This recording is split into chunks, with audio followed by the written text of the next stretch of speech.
हमें ऐसा लगता है कि शुगर का कंट्रोल जितना टाइट हो उतना अच्छा। डॉक्टर्स भी हमें इस बारे में गाइड करते हैं कि आप बहुत अग्रेसिव शुगर अगर कंट्रोल करेंगे तो लॉन्ग टर्म प्रॉब्लम्स नहीं होंगे, आपको हर हालत में टाइट शुगर लेवल का कंट्रोल करना है। लेकिन इस मामले में हम एक ट्रायल के बारे में डिस्कस करेंगे जो कि एक लैंडमार्क ट्रायल थी, अकॉर्ड ट्रायल। ये ट्रायल का जो डेटा है वो इस मामले में काफ़ी क्वेश्चन मार्क्स रेज करता है कि सिर्फ शुगर लेवल के फोकस करने से हमारा हार्ट एंड पॉइंट्स या हार्ट अटैक का लगने का चांस या प्रॉब्लम्स होने का चांस कम नहीं होता।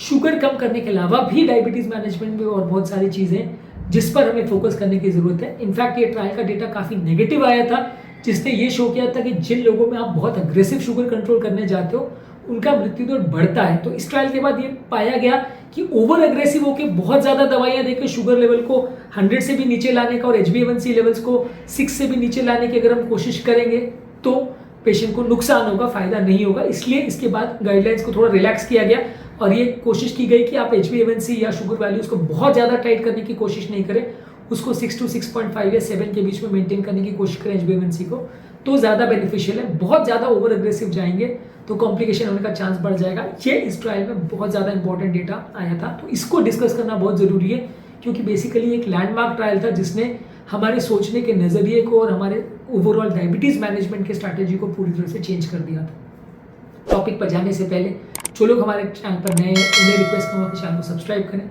वीडियोज़ को लाइक करें, शेयर करें, फॉलो करें, कमेंट करें, पूरा देखें।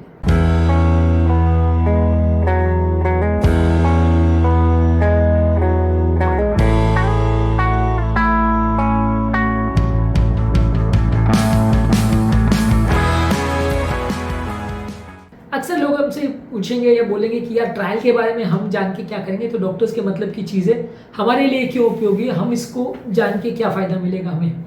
लेकिन अगर आप इन बेसिक बड़े बड़े ट्रायल्स के बारे में एटलीस्ट थोड़ा जानेंगे तो जब कभी भी कोई डिसीजन इंपॉर्टेंट डॉक्टर्स लेते हैं या जब कभी भी वो कोई स्ट्रैटेजी पे आपको डालते हैं तो एटलीस्ट आप एक डिस्कशन कर सकेंगे। आपके ओवरऑल मैनेजमेंट स्ट्रैटेजी आपकी जो चल रही है उसको आप डॉक्टर से बेटर वे में डिस्कस कर सकेंगे, समझ सकेंगे और मैनेज कर सकेंगे। यदि इस तरह के बारे में आपको ट्रायल्स के बारे में कुछ पता नहीं रहेगा तो अक्सर आपको दिक्कत आएगी मैनेजमेंट करने में और डॉक्टर्स जो बोलेंगे आपको मानना पड़ेगा, भले वो सही है या गलत है, और लॉन्ग टर्म उसमें खामियाजा आपकी हेल्थ को भुगतना पड़ता है। तो इन इंपॉर्टेंट ट्रायल्स के बारे में एटलीस्ट आप थोड़ा बहुत जान लेंगे तो अच्छा रहेगा। अकॉर्ड ट्रायल बेसिकली एक लैंडमार्क डायबिटीज़ की ट्रायल थी जिसमें लगभग 10,000 टाइप 2 डायबिटीज़ यानी अडल्ट ऑनसेट डायबिटीज़ जिनकी एज 40 to 79 ईयर्स था उनको एवेलुएट किया गया और उसमें ये देखा गया कि एक ग्रुप को वो रैंडमाइज उन्होंने किया, रैंडमली कुछ लोग को, रैंडमाइज ट्रायल का मतलब होता है कि रैंडमली कुछ लोग को इंटेंसिव कंट्रोल ग्लूकोज में डाला और कुछ लोग को नॉन इंटेंसिव में डाला, कि जिसमें कुछ लोगों में बहुत अग्रेसिव ग्लूकोज कंट्रोल किया, कुछ लोगों में बहुत कम अग्रेसिव किया। जिसमें अग्रेसिव किया उन्होंने टारगेट किया कि उसमें HbA1c लेवल को 6 से नीचे लाने का कोशिश किया और नॉन इंटेंसिव वाले में भी ग्लूकोज कंट्रोल जरूर किया लेकिन उतना अग्रेसिव नहीं किया, यानी वहाँ पे टारगेट थोड़ा कंपेरेटिवली रिलैक्स था और ये देखने की कोशिश की कि लॉन्ग टर्म उनको फायदा कितना होता है। इस ट्रायल में साथ में दूसरे आर्म्स भी थे जहाँ पे उन्होंने ब्लड प्रेशर लेवल्स पर भी बात करी और लिपिड लेवल्स पर भी बात करी कि पेशेंट्स को ज़्यादा अग्रेसिव ब्लड प्रेशर कंट्रोल करने से फायदा हो रहा है कि नहीं, और अगर स्टैटिन के साथ उनको फिनोफिब्रेट अगर ऐड कर रहे हैं तो उस पर फायदा हो रहा है कि नहीं। ये दो ट्रायल के दूसरे आर्म्स थे, उस पर ज़्यादा बात नहीं करेंगे, मेनली आज हम फोकस करेंगे जो डायबिटीज़ वाले डिवीजन था। 3 आर्म्स थे ट्रायल के जहाँ पे एक में उन्होंने शुगर पर टेस्ट किया, एक में ब्लड प्रेशर पर, एक में कोलेस्ट्रॉल पर।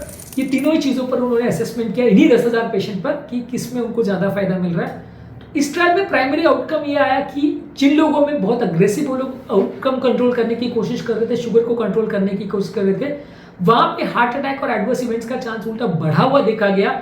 इसलिए ट्रायल को जल्दी रोकना पड़ा क्योंकि हमेशा ट्रायल्स का क्या एक प्रीमैच्योर एनालिसिस होता है कि ट्रायल में क्या डेटा मिल रहा है। मतलब ऐसा नहीं कर सकते कि ट्रायल कंटिन्यू चलते जा रहे हैं भले लोग मरते जा रहे हैं, वैसा ट्रायल्स में अलाउ नहीं होता क्योंकि अनएथिकल माना जाएगा कि जिस लोगों को आपको दिख भी रहा है कि उनकी कंडीशन बिगड़ रही है फिर भी आप उनको कंटिन्यू कर रहे हो, मरने के लिए छोड़ दे रहे हो। तो इस ट्रायल के साथ भी वैसा ही हुआ था कि ट्रायल में जब चालू हुआ ट्रायल तो ये पाया गया कि जिसमें बहुत ज़्यादा अग्रेसिव कंट्रोल किया जा रहा था दवाओं के माध्यम से, वहाँ पे फायदा नहीं हुआ, उल्टा मृत्यु दर बढ़ा। इसलिए ट्रायल को पहले ही रोकना पड़ा और ये पाया गया कि ओवर एग्रेसिव शुगर कंट्रोल से फायदा नहीं है। पर यहाँ पे हम दवाइयों की बात कर रहे हैं, यहाँ पे हम नेचुरल या नॉन डायबिटिक व्यक्ति का शुगर कंट्रोल की बात नहीं कर रहे हैं। नॉन डायबिटिक व्यक्ति का शुगर लेवल्स अगर 100 से नीचे रहेगा तो उसमें नुकसान नहीं है क्योंकि उसमें मेडिसिन का साइड इफेक्ट्स का चक्कर नहीं है, हाइपोग्लाइसीमिया का प्रॉब्लम नहीं है, तो वहाँ पे दिक्कत नहीं आती है। वहाँ पे हम ये नहीं कहेंगे कि उन लोग को HbA1c ज़्यादा मेंटेन करना है।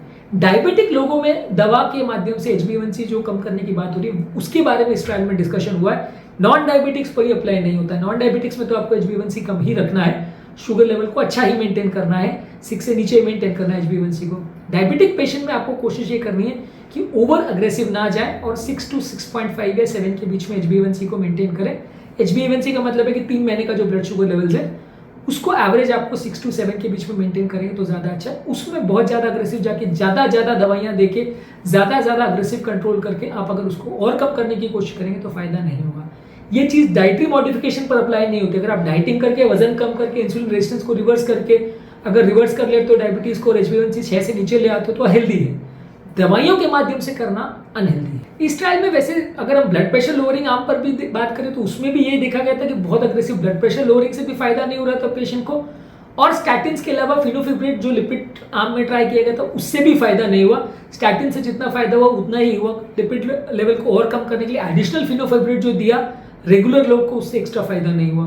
तो ओवरऑल ये तीनों ही मामले में नेगेटिव ट्रायल थी, लेकिन इसने बहुत बड़ा इंपॉर्टेंट ये मैसेज दिया कि शुगर लेवल को बहुत अग्रेसिव कंट्रोल करने के लिए नहीं जाना है। नहीं तो क्या है, लोग और दवा देते चले जाएंगे और 150 शुगर को और 120, 110, 105, 100 से भी नीचे लाने की कोशिश करेंगे। तो ये कंपैरेटिवली गलत ट्रेंड है। और इसमें यह पाया गया कि जब आप बहुत अग्रेसिव मेडिसिन देते हो तो मृत्यु दर बढ़ जाता है और हाइपोग्लाइसीमिया का रिस्क भी कई गुना बढ़ जाता है जब ज़्यादा मेडिसिन देते हो। तो बेसिकली ये ट्रायल ने ये हाईलाइट किया कि रादर देन सिर्फ आप शुगर लेवल्स पर फोकस करो, आपको बाकी चीज़ों पर भी बहुत फोकस करना पड़ेगा और ओवर अग्रेसिव मेडिसिन देने से ज़्यादा फायदा नहीं होगा। तो बेसिकली आपको हर एक पेशेंट में एक इंडिविजुअलाइज स्ट्रैटेजी रखना पड़ेगा कि किस व्यक्ति में क्या जरूरी है, किसके लिए कितना शुगर लेवल्स की जरूरत है और किसके लिए कितना अग्रेसिव आप जा सकते हैं। हर चीज़ को प्रॉपर मॉनिटर करके एक इंडिविजुअलाइज अप्रोच आप रखेंगे तो ही शुगर लेवल्स ज़्यादा अच्छे ट्रीट होंगे। यदि आप रैंडमली सबको अगर बोलोगे कि नहीं हर एक व्यक्ति का मुझे HbA1c 6 के नीचे चाहिए, हर एक व्यक्ति को जितनी बने दवा देते जाओ लेकिन शुगर लेवल को कम करना है, तो वो एक अच्छी स्ट्रैटेजी नहीं है। इससे फायदे के बदले नुकसान होगा। आपको ज़्यादा अच्छी और ज़्यादा ऑब्जेक्टिव स्ट्रैटेजी रखनी पड़ेगी सबके लिए, जो हर एक व्यक्ति की नीड्स को ज़्यादा सूट करे और ओवर एग्रेसिव ट्रीट नहीं करना है। एक बैलेंस अप्रोच करना है कि आपको शुगर तो कम करना है लेकिन ओवर एग्रेसिव जाके नहीं करना है। आपको डाइट का भी मैनेजमेंट करना है, दवाइयों का भी मैनेजमेंट करना है, इंसुलिन रेजिस्टेंस का भी मैनेजमेंट करना है, वजन का भी मैनेजमेंट करना है, सारे ऑर्गन्स को भी मॉनिटर करना है। तब कहीं जाके आपको बेटर कंट्रोल मिलेगा, तब कहीं जाके आपको लॉन्ग टर्म हार्ट अटैक और लकवा का रिस्क जो हम कम करना चाह रहे हैं वो कम करने में मदद मिलेगी। यदि हम सिर्फ शुगर लेवल के पीछे पड़े रहेंगे तो उससे उतना फायदा नहीं मिलेगा। और इस स्ट्रैटेजी में एक और इंपॉर्टेंट मैसेज ये भी मिलता है कि इसमें इंसुलिन जिस लोगों को उन्होंने बहुत ज्यादा ओवर एग्रेसिव दिया उनका वजन उल्टा बढ़ा हुआ पाया गया। तो ये भी एक इंपॉर्टेंट इसका मैसेज था कि जहां आप ओवर एग्रेसिव ट्रीट करके ज्यादा इंसुलिन देते हो वहां वजन बढ़ता है और वहां लोगों के एडवर्स इवेंट्स बढ़ते हैं।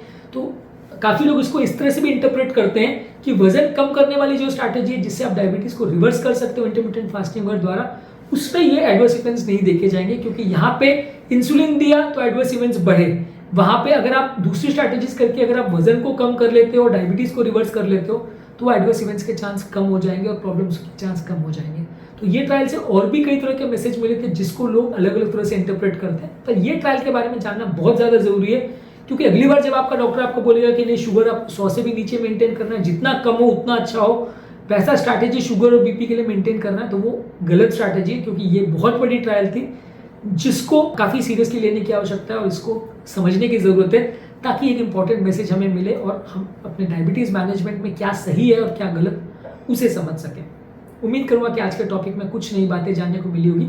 उम्मीद करूंगा कि आज के टॉपिक से कुछ नई बातें जानने को मिली होगी। जो लोग हमारे चैनल पर नए हैं उन्हें रिक्वेस्ट करूंगा कि चैनल को सब्सक्राइब करें, वीडियोस को लाइक करें, शेयर करें, फॉलो करें, कमेंट करें, पूरा देखें।